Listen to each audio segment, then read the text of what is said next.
Check, check, check. 1, 2, 1, 2. What's up, everybody? Hot Pudge IG Live is on now. I'm your host, Pudge Fernandez. First and foremost, as you can see, I am not in my normal studio. I'm inside my Toyota Camry somewhere in Queens, New York.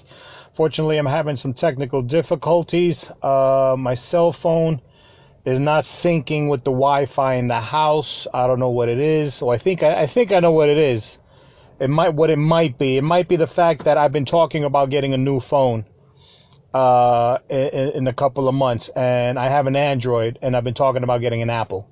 So obviously the phone heard it, and now it's fucking with me. So yeah, that's probably, I have an Android. It overheard me talking about I want the new iPhone, and now it's fucking with me, and it's not letting me sync in my house, and it's screwing up my life. So hey, fuck you, Android. I'm replacing you. I'm going to get by. Too fucking bad.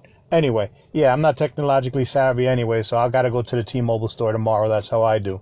But anyway, I'm here. I adapt. I overcome. That's how we do. And I'm inside my car. So far, so good. It's pretty comfortable. This studio comes with AM, FM cassette, CD, air conditioning, power bucket seats, and all the other goodies. Reclining. Plenty of trunk space if we need to get in there, but we'll be all right. The only one thing is maybe the sun, but I think we're okay. The sun is not going to set for another hour and a half, so I basically timed it pretty good. So looking forward. I don't know how many of these we're going to have in my car. Hopefully tomorrow I'll be able to fix the problem with the tech at T-Mobile. Some 16-year-old kid in a pink T-shirt that knows more than me, but hey, I'll get to him. Hopefully. He can fix it. But hey, continue to march. I don't know. You can see my shirt. It's probably coming out backwards, but it says "Embrace the suck," and that's what we're doing. Embracing the suck. We adapt. We overcome. We don't come bitch. We don't whine. We complain. We adapt and overcome. Embrace the suck. And then speaking of embracing the suck, somebody who I've worked with guest for today. This is our episode 32. I've always got great guests. This guy, of course, great like the other ones. Very funny. Very, very, very masked. Yes. Jason Salmon, everybody. How are you, pal? Hey, I'm good. Go Dallas Stars. Yes. That's what you gotta do. Hey, listen. I have a soft spot for Texas. I think you know that, right? So happy to have you, Texas. Here, yeah, man. Yeah. I'm sorry about your Cowboys. They lost last night. I'm sorry, That's all right. That's all right. I don't have high expectations, and we can still win the Stanley Cup this year, so that's huge. Yeah, the Stars. So yeah, I've got a team in the hunt. Once the Stars are out, it's going to be all on the Cowboys to make me happy. Yeah, I know. I'm kind of similar. I've been watching baseball, and I don't know, my Mets. I mean, we're technically still in it. What, 2.5 back of the wild card? But thank God. But thank God the Mets are off, and the Giants are playing tonight on Monday Night Football. There you go. Hopefully, you got a shot. Let's see what happens. Because yes, right now our emotions. I think all of our emotions are tied to anything that could be positive. Yeah. Considering what we're going through in 2020 with this pandemic. How are you doing?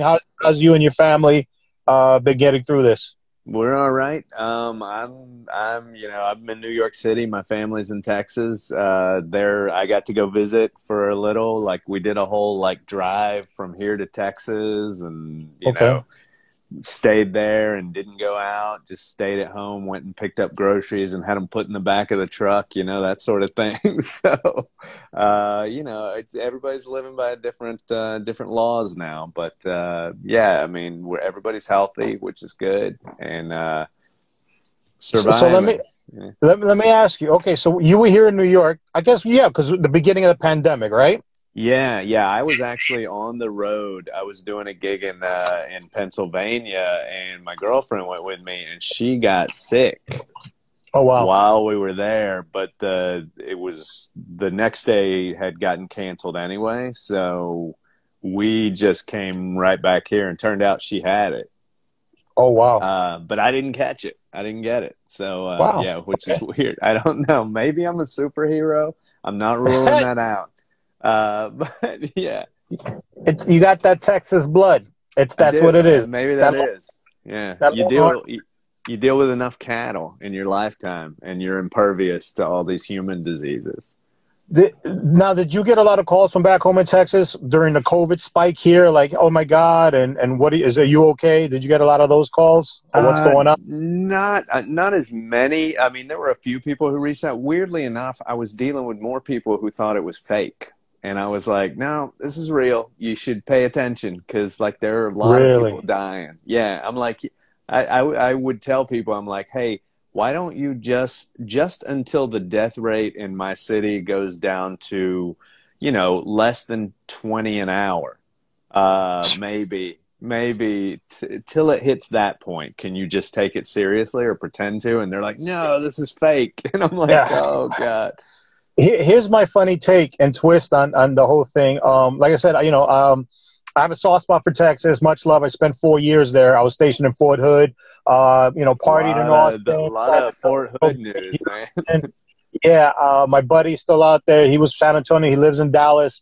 Okay. So he was calling me right at the beginning because, he looks out. It's my buddy. And he's like, yo, you Yeah. guys, what's going on? What are you guys doing? So I give him the 411. Yo, it's fucking nuts. 800 people are peaking, blah, Yeah. blah, blah. And I'm like, how are you guys doing? It's like, we're cool. He goes like, we're fine. Yeah. We're, nothing's going on in Texas. I'm like, good. I'm like, dude, just sit back and watch us because we're going to be your guy.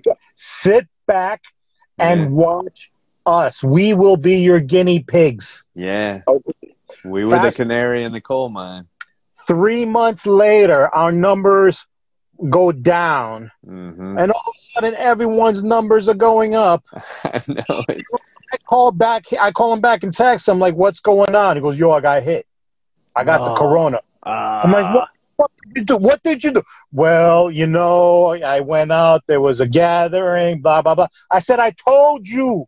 Watch Texas. Hello. Yeah. And then the numbers blew up everywhere across the country, including Texas. And I'm like, I don't get it. We were we were your canary in the coal mine. We were your guinea pigs. I didn't understand that. I think part of it is that so many people, and partially rightfully so and partially incorrectly so, like there's a lot of people in Texas who view New York City as not part of America. Like that's not the same as us at all. And it's very political and it's very BS based and all that stuff. But also some people look at New York and they're like, well, of course they're going to get it because they live vertically. They live on, if I go out in my front yard in New York City, it's not a yard, it's concrete, and there are 70 people on the same piece of concrete, And so I don't have space in New York City. Whereas when I was at my mom's house, that was when they were in the heat of it. But we just didn't go near people. I was never within 30 feet of another human being that wasn't related to me, the whole time I was there. So I didn't have to.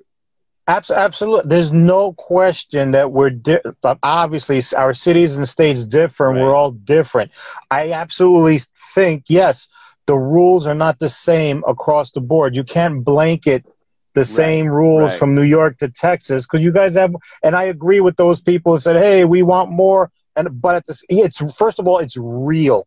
Right. You got to balance things. You got to wear masks. Adjust. I said, while we were 100%, maybe the country maybe those open spaces could have went down to 50 or 25. Yeah. See what I'm saying? Just because you're right. They have space in Texas and other parts of the country. It's real easy to mitigate it in Texas. It's really easy to mitigate it in Texas. And they failed. Another one. This one was personal. Florida, yeah. Half of Florida's ex-New Yorkers. You knew. You heard it from the horse's mouth. You knew. And they all go down there. All the retirees and the people who bailed out and bought homes and Disney and condo. You heard it from the horse. Hello. Yes, it's real. Yeah. It's silly, man. It's silly. It's still silly. People still are angry about masks, and it's like it's fine. I get that you don't want to wear it. I don't want to wear it either. But nobody does. But I do because I'm not. If you think a mask makes you sick, you're that same person who thinks that people can't hear you on the phone through the mask. You're that same person who says, "Oh, this piece of cloth is going to keep them from hearing my voice." You're like, "No, that's not how cloth works." That's why nobody builds soundproof cloth out of t-shirt fabric. Nobody builds a soundproof booth out of a t-shirt. Nobody does that. I don't know how a piece of PPE, a piece of cloth, like you said, how did that fit into our constitutional right? I don't know how that. I don't think our forefathers had a surgical mask in mind as far as constitutional freedom. This is the perfect one. This is the perfect one. First of all, it's a sports team. It's a successful sports team that you can advertise on your face. The same people who won't wear this on their face paint their face to go to a game. That's insane. Just do this. It's like face paint that comes off easily. Yeah. You know? So do this. Plus, I was in the military. Plus, it's hockey, so you don't even have to acknowledge Black Lives Mattering. Yep. I got my camouflage. I wear my camo. Yeah. You know? What It doesn't tread on any of your beliefs. It's just a piece of cloth. It's fine. You don't say it. I don't know, man. It too far. I think that's what happened is I think somebody's trying to trick a bunch of people into like really getting on board with textiles. Because like this has become a huge thing. It's a textile. People are like, oh, you got to do X, Y, and Z when the flag's up. It's like, that's not our country. That's a symbol of our country, but it's cloth. It's also a textile. You know, I think this might just be a big ruse pulled off by the fashion industry to get people to start talking about textiles again. Wow, I've never heard that slant. Conspiracy theory right there. I love it though. I've heard so many different. Oh my God, I've had so many conversations about what's real, not real, who's pulling the string. I've never heard so many people who hunt animals talk about clothing and cloth in my life. First time ever.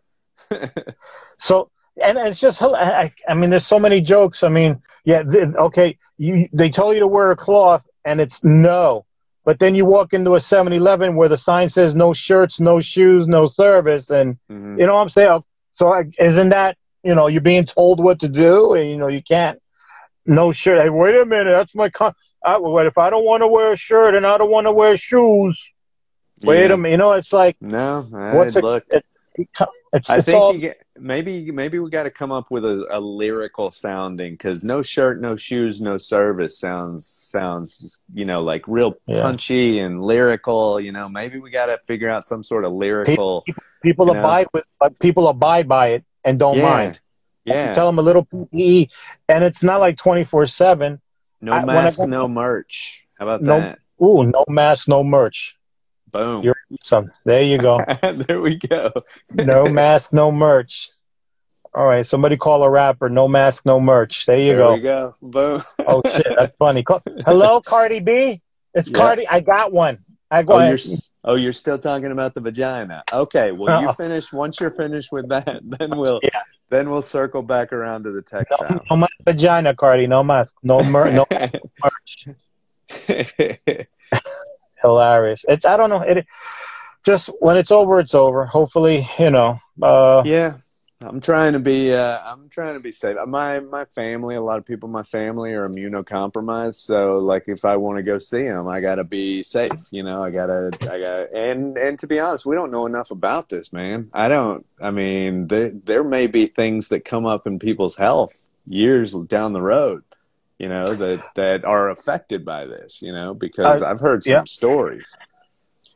I tell you, it scares the shit out of me because, you know, initially, you know, it hit and it could be bad for everybody. But then they have this list of pre-existing conditions that it attacks, and I was 3 out of 4.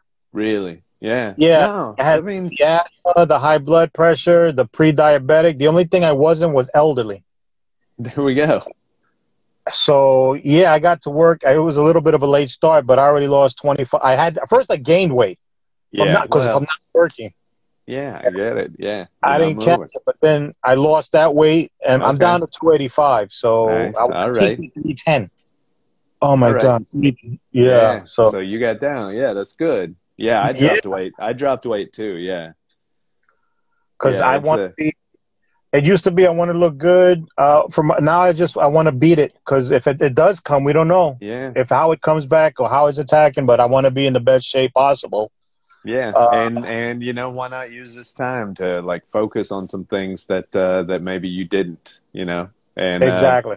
no, that's what I did. I just the only thing I could control because once this happened, I didn't have control of anything. I wasn't traveling anymore. There were no jobs to be had. It was before like, you know, people started doing electronic shows. So there was a Yeah. stretch of time where it was like I don't know what's happening and when it's going to happen. I had to cancel like months off of my schedule. You know, and Yeah. I was going to be on the road for like I had like 8 straight weeks where I was on the road. Like I think I was on the road 6 out of those 8 weeks. Wow. That just I mean immediately just got wiped off the calendar, and it's like whoa, 2 months, 2 months gone, no money coming in from that, and then so I started. I'm like the only thing I can control is when I eat, what I eat, and whether or not I exercise. So that's what I did. I just like I'm gonna treat this like I'm in prison. It I'm was gonna start exercising. I'm gonna try yeah. not to stab anybody. Yeah. I'm not bending over in the shower. I'm gonna Isn't it? read. It became the greatest equalizer. It just talk about flattening the curve. But I know as entertainers, it put us all in the same. You Yeah, know, flatten like we're all even, and then we're all stuck.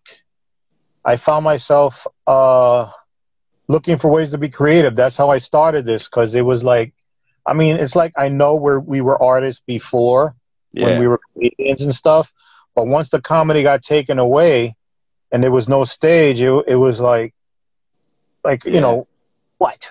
Like now I'm like constipated, and you know, so I had to go in different directions, and I was doing 6 feet, 6 questions, a nice little segment on my YouTube, and going around the city visiting comics, and you know having a little PPE questionnaire and yeah. IG live. But it's really forcing. And you were saying you reading.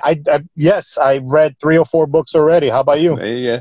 Not that many. I actually read two books, but I've read a ton. Like I started reading through a bunch of. I had saved up all these articles. I'm like, oh, I'll read that later. I'll read that later. So I just Yeah. started reading. Every day I would read an article. Every day I would, you know, I would chip one thing off. I watched like 70 movies. Uh, Wow.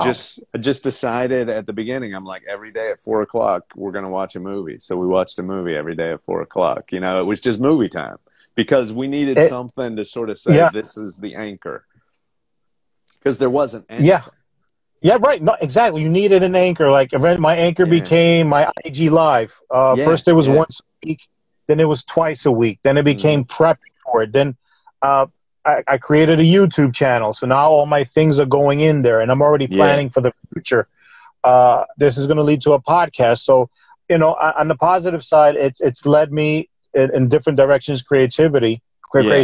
Yeah, you know, and I'm enjoying it. It's keeping me busy. Some people like I'm not working. I'm like technically I'm not, but I am at the same time.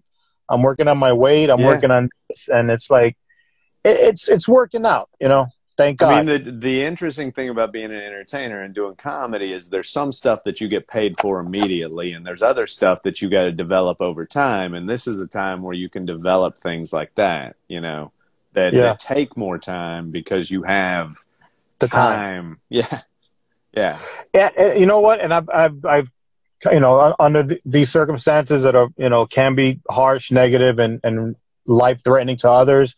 I've embraced it and I've been thankful for it because I yeah, know before we're so stuck in the grind of life and the grind hmm, of comedy and everything else that you don't, you know you're supposed to do some things and you don't, or you're not, you know, and here this time has allowed me to play catch up. And hmm, a lot of yeah, comedians too. yeah, A lot of comedians absolutely, are, yeah. So it's going to be, and so another thing I've spoken to other comics, it's going to be interesting when everything goes back to some kind of a normal. yeah, and we hit the ground running, who's going to be running and who's going to be left behind? Yeah. Are some comics, do they think they're going to pick up where they left off? It's going Yeah, to be fun it's a to weird watch. thing because Yeah. even just I mean, what's crazy is the best comedy clubs that I perform at. If I were to describe the best comedy clubs to perform at, I would be describing the worst possible scenario to perform in a world that's got an airborne virus. So the difficulty is there's certain things like indoor performance that is still like, I mean, it's one of those things that I'm having to, contemplate all sorts of stuff, It's I've got a couple offers and I'm trying to figure out if it's worth it, okay. So if they're giving you offers, because I know I feel indecisive too, because Mm-hmm. I'm excited because I want to go produce some bar shows now that they Mm-hmm. might, but then I'm very semi-hesitant, Yeah. very what if, Mm-hmm. if I've only lost 25 pounds, I'm not exactly in, peak condition yet. Am I going too far too fast?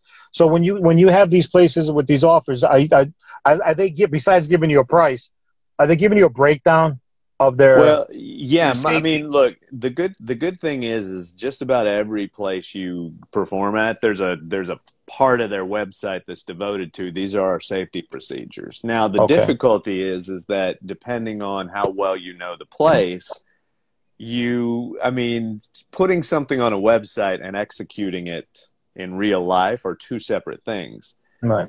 And the problem is, like several of the places are down south, and I know for a fact that there will be people that will not want to do things to mitigate. And so there's always the variable. Like I am good at controlling everything I can control. I'm really on top of it.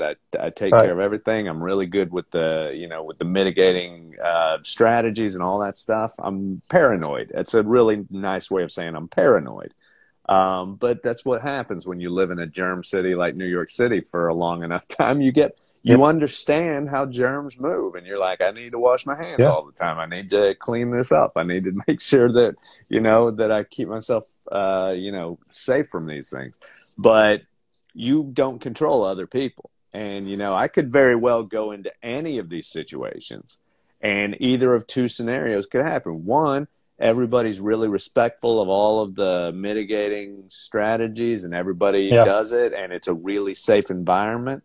Uh, Two, it could be a really dangerous environment. There could legitimately be somebody who just decides, oh, I've got a cough, but I'm going to go out because I want to have a good night out. It's like, why would you do that? But that's possible. Yeah, because I've seen it. I mean, You there's can, there's political rallies, there's these bike rallies and clubs and yeah. Well, the this fact and is, there's just unreasonable people. yeah, I've done comedy long enough to know that people do dumb things.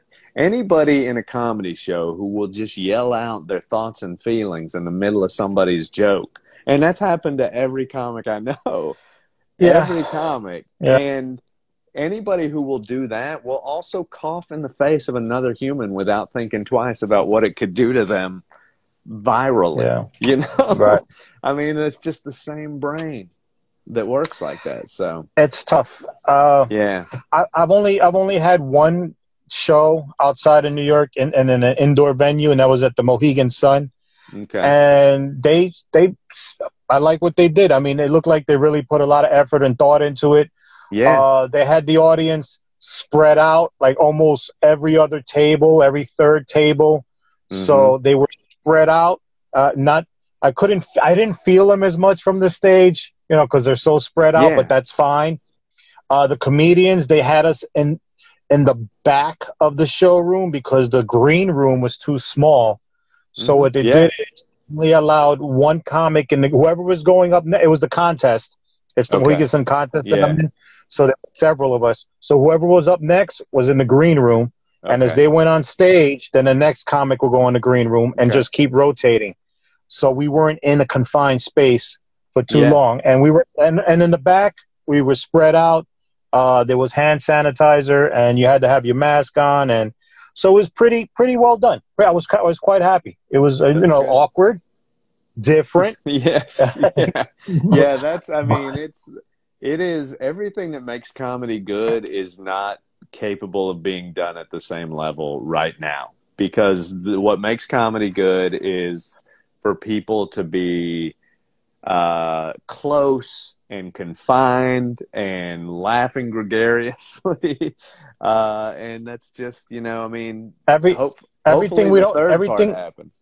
yeah everything we don't have in Zoom. Yeah, yeah, exactly. That's It's the total. anti-Zoom. It's yeah. Well, that's another story. Disconnect. I just I don't not yet. Zoom, at least Zoom, sometimes they're unmuted. Like every once in a while, I'll go on a Zoom show and they'll mute everybody, and I'm like, somebody unmute. Every once in a Yeah, while, there'll be one person unmuted, and they're the one person who's not vocal, and I can see other people laughing, but this yeah. one person who's not muted goes, "Huh." Like that. I'm like, what kind of feedback is that? You know what? It's when it comes to comedy shows, especially independent comedy shows, it always boils down to the producer, Yeah. and if they know what they're doing, the setup, the venue, and all the little intricacies, the nuances and stuff. Hmm. Zoom producers are not there yet because this is all everybody's first time. Yeah, So and a lot of these people aren't even producers. They just happen to be the person in charge of it at their office, yeah, you know? right. So they're not they're not setting it up properly or Yeah. letting people know, hey guys, you know what, the comics need to feel you, so unmute yourself and have a great time. But please, if Yeah. you talk, mute if you're gonna have a conversation, and if you're Yeah. gonna fall asleep, just no, don't. No one was. I've heard, I've heard comedians say they see people sleeping in the middle of their act. It's They funny. just knocked out on a laptop. I'm like, whoa.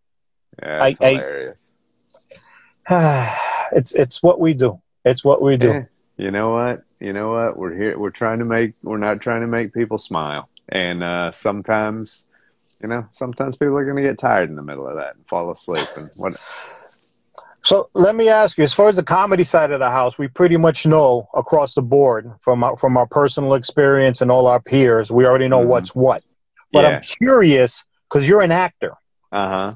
what's that side of the house like? Because I mean, I'm hearing different things. Like, are you still going out on auditions? Is it via Zoom auditions? Did it come to a standstill? What's it looking like now or in the near future? Every audition I've gotten has been digital. So there's different things that people use Zoom like, because there's Okay. some programs that have a waiting room where you have to click yourself into a waiting room and you wait in the waiting room and then they're like, all right, they're about to come get you. And so like you have like a minute before they come, it's just like be ready. And so I've done a lot of auditions from my room.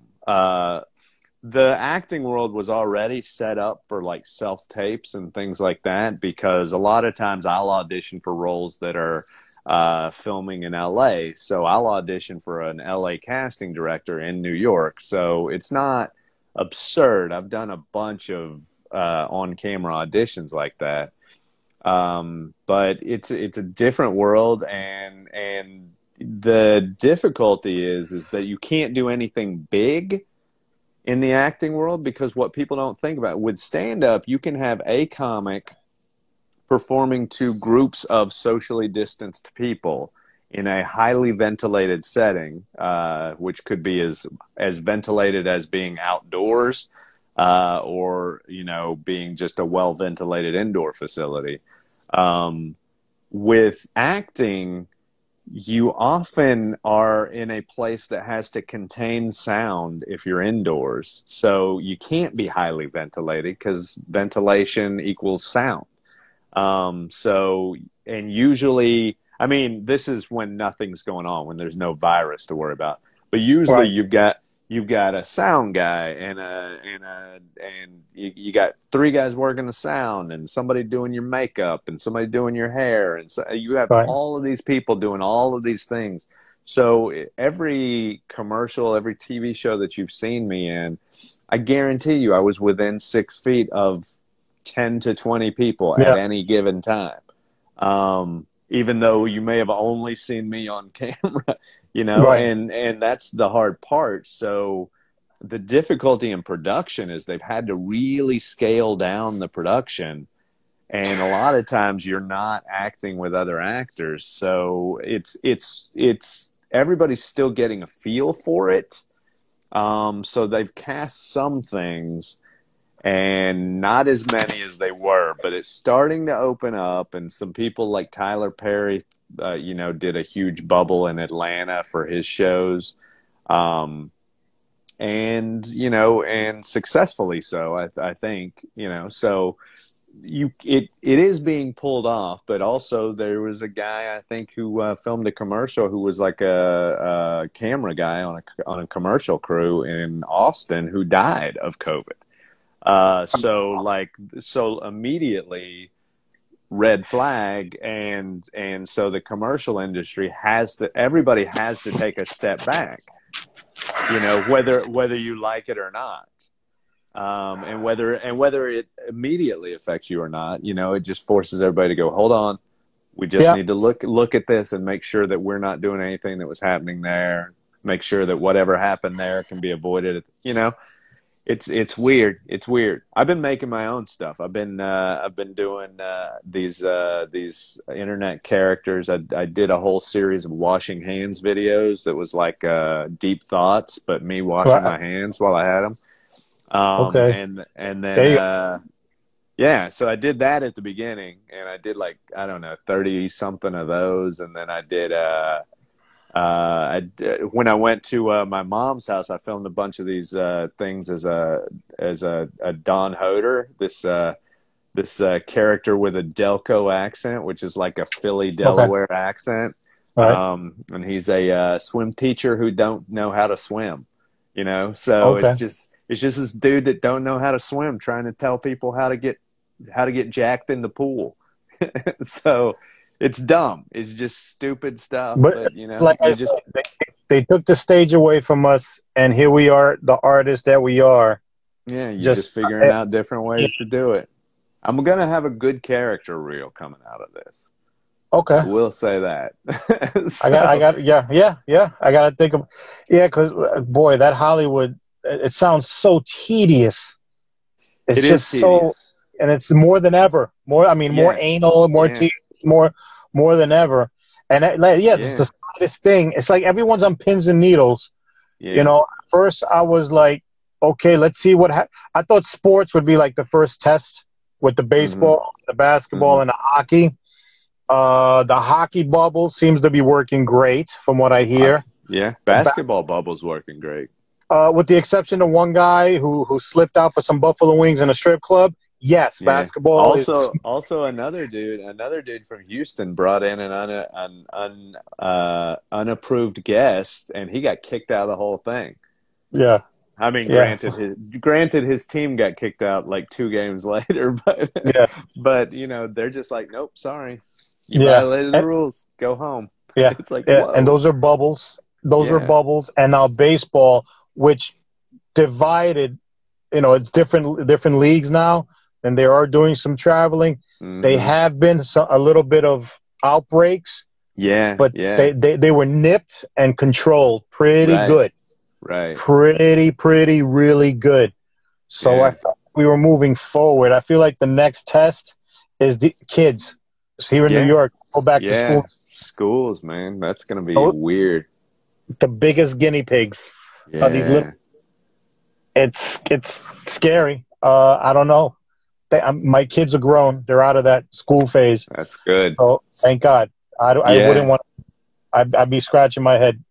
No, I wouldn't want either answer. I mean, the fact is, just homeschooling a kid is got to be insane, especially if you've never done it, and especially if you've got to work at the same time. You know, I mean, that's got to be nuts. But at the same time, and that's if you're good at teaching your kid. There's some people who are just, and there's nothing wrong with not being good at teaching your kid, because that's not not everybody's good at teaching their kids, and that's some parents are much better at No? other things, you know. Yeah. Yeah. And the people who are not good at teaching their kids, or whose kids are not good at learning in a place that's not really structured, I mean, that's got to be levels of difficult. But I feel bad. at the same time, I mean, I feel bad for teachers who are not paid nearly enough, and who are likely to have an underlying condition, just mathematically because they're in America. You Yeah. know, Yeah. and the kids who want to interact but are limited in that. So even if you do go to school, it may not be the same thing, and if it is, you might get in trouble for so many variables. It's I'm nuts. glad I don't have to make any of those choices. Yeah, no, ditto, ditto. Mine are grown. Mine are graduated Hmm. from high school.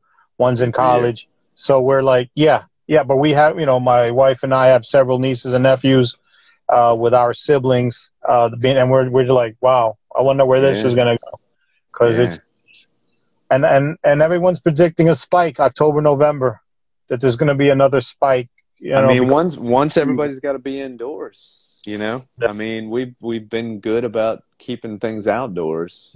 But when there's not a choice and you're gonna have to go indoors, especially in New York City, man, this is a city full of old buildings with not great ventilation. tell You me know, about it. Yeah, I know. you're either gonna have a cold winter breeze blowing through your window, or you're gonna have ventilation problems. Jesus Christ. I mean, Yeah. I'm preparing. I'm preparing. So I have to, actually, yeah. It's if I'm re-preparing, because when this hit, I thought we'd be on the other side of it right now in September, Yeah. Yeah. and here we are, and they're talking another spike maybe, and the winter, and it's like fuck. It's like it's really. Hmm. Yeah. Thank God. Thank God I was in the military. Yeah. I mean, you got to get ready. Hunker down, Yeah, buddy. yeah, hunker down. Yeah, exactly, and a hellacious, hellacious year. Hmm. And then, just the icing on the cake is the political, Yeah. polarization, and the country, and it's like fuck. When is it all over? It's like the worst roller coaster Yeah. ever. I Well, was the watching. crazy thing is that it's just not. We can't even agree on facts. I mean, at least my whole life, like when Bill Clinton got a blowjob in the Oval Office, like everybody was like, "Well, he shouldn't have done that in the Right, Oval Office because that's not what a president should do." But right. now, when Trump does something absurd, people are like, well, he's fighting the evil cannibalistic Democrats, and I'm like, wait, I'm sorry, no, that's not. He still did a thing that was bad, or I mean, it's just like there's not even this same basis in fact, and that's crazy. It's crazy. I'm actually more scared of the election than I am of Corona. I think, if that sounds Uh, crazy, No, I because mean, look, I get it because I mean, look, my thing is that I read this book. One of the books that I read was called The Fifth Risk, and basically, it was talking about how when there's the transition of power, like when George W. Bush was transitioning to the Obama administration, right, all of the different government entities, and the government is staffed by millions of people. Like there are tons of people in the yeah, government. I mean, right, everybody's like, "Oh, the government," and you think politicians, politicians. No, most of these people are scientists yeah, and people who are literally like handling administrative work and things like that. right, Housing and agriculture and small business loans and all these things. And so all of these agencies, when Bush W was transitioning to Obama, like they set up this huge transition where the Obama team came and they had these huge binders and they said, this is what we do and this is what we've been working on and this is what's been happening. And of course, some of the strategies are going to change, sure, yeah, but the structure of how these things works, this is so these are where the nuclear weapons Yeah, are, yeah, yeah. Sure. junk like that. So when Obama set up the same thing for the Trump team, just that the Trump team never showed up. What? So What? they just didn't even show up. I, So I never heard so that before. yeah, so they started running the government without manning the government.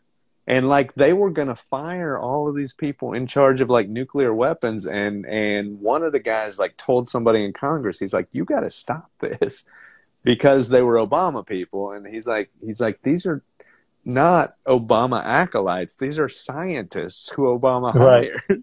It's right. like you need to make sure they don't lose their job until they can be replaced by people who can do their job. I mean, Wow. and long story short, the department that handles nuclear weaponry was, you had a nuclear physicist replaced by Rick Perry, who famously didn't even remember the name of the agency. So, I mean, that's what's scary to me. The difficulty is not, and look, I have a lot of issues with politicians and sliminess and Trump and sliminess, and Yeah. and I can point to politicians on both sides of the aisle that are Yeah, doing all yeah. these things. But my problem is if you can't fundamentally staff a government, then you shouldn't be running a government. That's my biggest difficulty with it, is like we've gotten away without all of the dots, Yeah. all the I's dotted and the T's crossed, but that's going to come back to bite us. And some it What did with the pandemic. what scares me the most is, and about our current president Trump, is, again, a lot of people hate him, a lot of people love him. I'm from New York. Mm-hmm. It's not a question of love or hate. It's a question of, we know him. Yeah. Know him. And we know what kind of a power hungry guy he is. Yeah. And And I don't how know about you, but I know people who have worked for his events and been ripped off by him. I heard, yeah, I've heard a lot of stories. A lot of stories. Yeah. I mean, I mean, like, from Woman Rink and the yeah, Central yeah, Park, the casinos, to a lot of his buildings, a lot of shadiness. It yeah, goes way back. Like I said, New yeah. York, it's about, we love him, we hate him, we know him, We because we heard know him. all the We just stories. know him. Yeah. And what scares me is the fact, he's really a power hungry guy. He loves power. He loves being in charge, and he's already set us up for failure, because no matter who, it's like he's already announced, oh, if I lose, then they cheated. Yeah. Yeah. Set up, we're already divided, and now Mm-hmm. we're already set up for the next divide. And it's Yeah. like, it's really, you know what I'm saying? It's like, Yeah. fuck. And what scares me, you're talking about the exchanging of government between presidencies in that Yeah. book. Right? I was talking to somebody, is like, my worst fear is, what if Biden wins and Uh-huh. he refuses to leave? Yeah, I mean, that's where you find out whether the GOP is about the Constitution or the GOP is about Trump. Because if they're about the Constitution, which I Yeah, hold out hope, I'm reasonable yeah, that if that were to come down to that they would say, look, you have to there you go. Yeah, go. We yeah, don't have your back anymore. We had right. your back, but we don't have your back anymore. But can Um, you see some states succeeding? Uh, I don't know. I think here's the thing. Most of the states that would want to secede don't want to do the paperwork that it would take, I feel like. So I don't know. I feel like we've hit a point where there's too much anger driving everything, and I say this because look, I don't like Trump, but I don't like Trump based on the very specific things that I've listed to you and other Yeah, things. And yeah, there's some very reasonable reasons not to like Trump. Just like I yeah. think there's some reasonable reasons not to like any politician or any businessman who you've ever Uh, had contact with. There are reasons, but people are so emotional when it comes to him, whether they love him or whether they hate him. It's too I much. I got to the point where I had a hard time listening to some news people who I thought were good news people, but they got so emotional when dealing with stuff of him that they lost sight of because you can tell a story about something he does wrong, but if you get all sidetracked by the fact that he can't speak and he sounds dumb and he's talking about a third term, it doesn't matter. A third term's not a real thing. It's not. It's constitutionally not a real thing. So don't get upset by that. You know, if you want to get upset by, you know, the fact that right now first responders for 9/11 are having money pulled out of their funds for the Treasury Department, and they haven't taken care of that yet. You know, that's a reasonable thing. I've gotten to the point where there are certain people who I listen to them solely because they believe that even if you don't like what Trump does, he could still do it right, even if you don't think it's for the right reason, and vice versa. You know, he could be trying to do it right and do it wrong. You know, I always see it. I mean, I'll give him credit. Let's just say, for the sake of argument, he made some good points. He made some good decisions. He did some good things for the sake of argument. But then this other side, where he's just, you know, you just question his motive. You question, absolutely. And it's like, but they're like, well, he's trying to do good. I'm like, that's cutting your nose to spite your face. It makes no sense. You know, you're either good-hearted, good moral, good ethical person. You can make mistakes. Every president fucks up and make mistakes, but then he's gonna. It's like, really. Well, I would argue that Jimmy Carter might be the most ethical president that we've had in like the last 40, 50 years, but he was not effective because he chose some leadership strategies that didn't work well for him. But, you know, by the same token, I think that, you know, we look at Reagan as being much more effective, even though you look back on the things he did and you're like, oh, he might not have been as effective as he sold us on because he was just a really good speaker, you know? I mean, so there's a lot of things that you look back on presidencies and you realize you're like, being good doesn't make you a good president. Sometimes being the right level of a douchebag is what you need to do to deal with leaders like Putin and leaders like, I think I wouldn't be shocked to meet Obama, who I thought was good, and I like him as a president, but I wouldn't be shocked to meet him and him come off like, you know, I know more than you do. And I'm like, and look, the fact is he does know more than I do, just based on his degrees, you know, just like Clinton. Clinton has the opposite effect. Like Clinton, no matter how much more, Clinton may be more intelligent than Obama, but there's no chance I go into a room and Clinton doesn't make me feel like I don't know more than he does. Right. Because he's got that sort of thing going on. You know, it's okay to have different versions of different things going on. There's all sorts of effective presidents who were all sorts of versions of douchebags or kind people, you know, but the key is you got to be competent. You gotta be able to do the job first and foremost. I expect the basic. I expect the basics. Just speak intelligently about your business. Well, one of the jobs is to calm the country when it's panicked, and that is the thing. I mean, look, he made Cuomo look good, and Cuomo is a douchebag.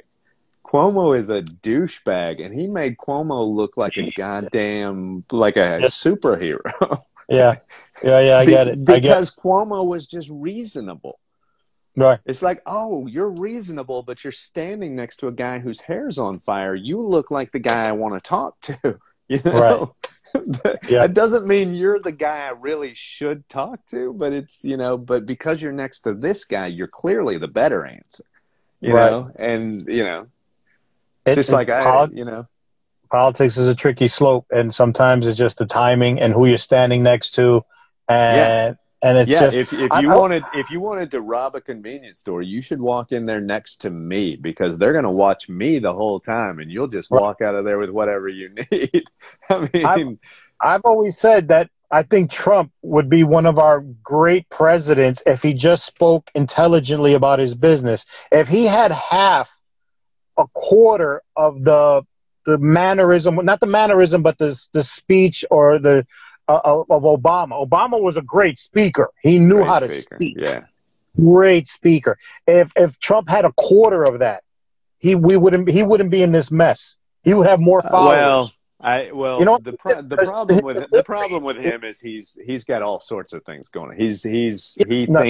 He thinks anybody he thinks that the way to become a millionaire is to pop out of a woman's vagina. He's like, oh, that's how you become a millionaire, and if you're not, you're a disappointment. You know, like, yeah. I mean, to be fair, he's got all sorts of classism and racism and all sorts of issues. But I'm saying if he has nothing, you know, other than smoking and beer. I'll tell you right now, Biden wouldn't have had a shot if he would have handled the pandemic in a you know, I mean, that's the thing. Because the thing is, if the pandemic would have been handled well, we would be coming out of this instead of getting ready to go back into it. You know, we would have been out of it for a while. The entire economy would be open. At least partially. There was this 1 week in March where I thought Trump hit it, and he was, holy shit. We're going in this pandemic, and I thought he had controlled and said the right. There was like a little window. I just saw the light, and I was like, oh shit, I thought, holy shit, he's going to take this to the election and win. I was like, holy shit, he made a turn. The light bulb is on. He said something intelligent. It was like this 1 week, a weekend. And I'm like, that's it. It's a wrap. If he runs with this, he's got the election. But it just, I think it was a weekend or a week or this one moment. And then it was just, it was gone. It was gone. Well, yeah. I mean, the difficulty with him is he does not hold on to he is a guy who operates like a publicist for himself. I mean, all he's trying to do is get I mean, literally, if we hadn't had Keeping Up with the Kardashians, we would not have had to do this pandemic like we have. Because he's basically that as a politician. He's like, hey, we're going to do the craziest thing. You know, the thing that we shouldn't do that no one would ever do, but that's going to get tons of TV time because it's crazy. That's what this episode of Keeping Up with the Pandemicians. That's what. That's how he's driven on likes and followers and Nielsen ratings and good news or bad news. He just wants to be in the back page, in the front page, in the middle page. That's what drives him, is his ego. Oh, you're white. Yeah. I didn't know. I turned on some light because I thought, if we're going to talk about this pandemic and I'm just getting creepier and creepier, like I'm fading into some sort of haunted house darkness, I thought I should probably throw some light on my face. Yeah. I was using the natural light from the window, so I was as you can tell, I face multiple brick walls in my apartment, so my light sources start fading out a little before yours do. I got you. Well, I think we just got the light because this IG only goes for a specific amount of time. Okay. But Jason Salmon, thank you so much. Thanks for having me, Pudge, man. It's always good talking to you, man. You've been awesome. This will be, let's see, recorded tonight. Within a week or two, it'll be up on my YouTube, Hot Pudge Sunday. Cool. So you can check yourself out, and all the millions of followers that I have. They'll be watching you. So anyway, man, thanks for the insight. I'll definitely hit you up. I'll probably be around in the city filming something or whatever. As long as we're not doing comedy on stage, I'm going to be doing something. So I'll definitely be out. All right? Let me know about it, man. You got it. Shout out to everybody in Texas. Thanks so much. Thank you, man. Talk to you Peace later, out. dude. Appreciate it. Bye-bye. All right, guys. Jason Salmon, the one and only, the actor, the comedian, the Texan. Thank you for being on. Thank you for watching Hot Pudge IG Live from my Toyota Camry. Again, I don't know how long this is going to last, but hey, it seems to be working out. That was a pretty smooth episode. I kind of like it. The lighting's different, different background, and not too bad. Let's see what happens. I'll go to T-Mobile tomorrow and see what's up. Aside from that, again, thank you for watching. Check out more episodes. Hot Pudge Sunday is my YouTube channel. Hot Pudge Sunday. my YouTube channel. And stay tuned. There'll be another episode again this Wednesday, 6 o'clock. Thank you very much. Peace out.